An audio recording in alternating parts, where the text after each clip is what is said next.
இந்த நவோதயா பள்ளிகள் வந்து கேஸ் 2017ல வந்து தடை வாங்கினாங்க. இது தமிழகத்தில இது பண்ணக்கூடாது, தொடங்கக்கூடாதுங்கிறதுக்காக தடை வாங்கியிருந்தாங்க. இந்த கேஸ் இழுத்துட்டே இருந்துச்சு. நேற்று ஒரு ஜட்ஜ்மெண்ட் வந்திருக்கு. அதுக்கு 6 மாசத்துக்குள்ள நீங்க இடங்கள் பாருங்க. கெட்ட வேண்டாம். ஆனா இடங்கள் பாருங்கன்னு சொல்லியிருக்காங்க. அதை தொடர்ந்து ஜட்ஜும் வந்து ஒரு முக்கியமான ஒரு வார்த்தைய சொல்லியிருக்காரு. அது என்னன்னு? அதாவது ஆ, இவர்களுடைய இருமொழி கொள்கையை நம்ம ஆரம்பத்துலேருந்தே கண்டிச்சுக்கிட்டு இருக்கிறோம். இவர்களுடைய தாந்தோன்றித்தனம் அது. ஆனால் அதை எப்படி ஆயிடுச்சுன்னா, கடவுளை இல்லைன்னா கடவுள் இல்லைன்னு சொல்லிட்டு அவன் பொண்டாட்டி பத்தினி இல்லைடா அப்படின்ற மாதிரி இந்த இருமொழி கொள்கையை நீங்கள் ஆதரிக்கலைன்னா நீங்கள் தமிழனே இல்லை, அப்படிங்கிற மாரி பாஜக பி டீம் அப்படின்ற மாதிரி கொண்டு போயிட்டாங்க. காங்கிரஸ்காரங்களும் இருமொழி கொள்கையை ஆதரிச்சிட்டு இருக்காங்க. ஆதரிச்சு அதான் காமெடி. கம்யூனிஸ்ட்டுகளுக்கு இதிலெல்லாம் என்ன பார்வை இருக்குன்னு தெரியாது. தெரியல. இதுதான் இன்னைக்கு நிலைமை. இது பற்றி நான் ஏற்கனவே பேசியிருக்கிறேன். நவோதயா பள்ளிகள்ன்றது நீங்கள் இடம் மட்டும் கொடுத்தா போதும். ஆமா. ஒவ்வொரு மாவட்டத்திலையும் இடம் மட்டும் கொடுத்தா போதும். மற்ற எல்லா வசதியும் அவர்கள் பண்ணித்தராங்க.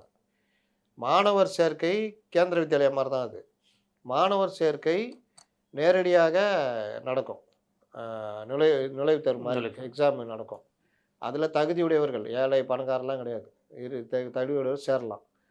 உங்களுக்கு கல்வி பார்த்தீங்கன்னா, தரமான ஆ. மத்திய அரசுடைய பாடத்திட்டத்தில் உள்ள கல்வி. அதில் நீங்கள் நவோதயா ஊர்தோறும் தொறந்தீங்கன்னா, உங்களுக்கு இந்த நீட்டு போட்டித் தேர்வுலாம் அதில் பயில்ற மாணவர்களுக்கு பிரச்சனையே இல்லை. இன்னொரு முதல்ல கேந்திர வித்யாலயா அது. இன்னும் குக்கிராமத்திலருந்து இன்டர்நேஷனல் ஸ்கூல்னு வராதுல்ல. ஆமா. எங்க பார்த்தாலும் இன்டர்நேஷனல் ஸ்கூல்னு ஒண்ணு போட்டுட்டு அப்போ இருக்காங்க. நவோதயாக்கள்ன்றது ஸ்கூல்ன்றது அவ்வளோ முக்கியம். ஆமா. இது ஒண்ணு. இவர்கள் ஒரே ஒரு மாவட்டத்தில் மட்டும் தொறந்துட்டு, தொறக்க மாட்டேன் அப்படின்னு முடிவெடுக்கிறாங்க. ஏன் அப்படின்னு கேட்டா, மும்மொழி பாடத்திட்டம். இவங்களுக்கு பிடிக்காதாம். மும்மொழி பாடத்திட்டம். சரி, மும்மொழி பாடத்திட்டம் புதிய கல்விக் கொள்கை கீழ இயங்குதுன்னா, என்ன அதில பிரச்சனை? ம். அப்படின்னு இவங்கள கேட்டா, நேத்து கூட வில்சன், ஆகச்சிறந்த அறிவாளி அவரு. அவர் சொல்லியிருக்காரு, "இதன் மூலமாக இந்தியை திணிக்கிறார்கள்" அப்படின்னு.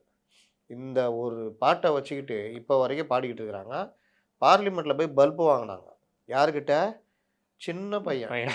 தேஜஸ்வி சூர்யா. கர்நாடகா எம்பி கிட்ட இதே கனிமொழியிலேருந்து எல்லாம் பல்பு வாங்கிட்டு வந்தாங்க. ஓடி போயிட்டாங்க. இந்திய திணிக்கிறோமா? அப்படியா? ஆமா. இந்திக்காக உயிரை கொடுத்த ஒரே மாநிலம் உலகத்திலேயே பார்த்தீங்கன்னா தமிழ்நாடு மட்டும்தான். ஆச்சா புச்சான்ட்டாங்க கனிமொழி. அவங்க மேடையில பேசுற மாரி கீழ இருக்கிறவன் கை தட்டுவான்ல, அப்படின்னு ஆமா. நினச்சுட்டு பேசிட்டாங்க. அப்படிங்களா? இந்திய யார் திணிச்சா? சொல்லுங்க அப்படின்னு அவர் கேட்டாப்புல. இந்திய திணிச்சாங்க. யார் திணிச்சா சொல்லுங்க. எப்படி சொல்ல முடியும்? பக்கத்துல வச்சுட்டு அவன் தான் பக்கத்துல உட்காந்துக்கிறான். பக்கத்துல உட்காந்துருக்காப்ல.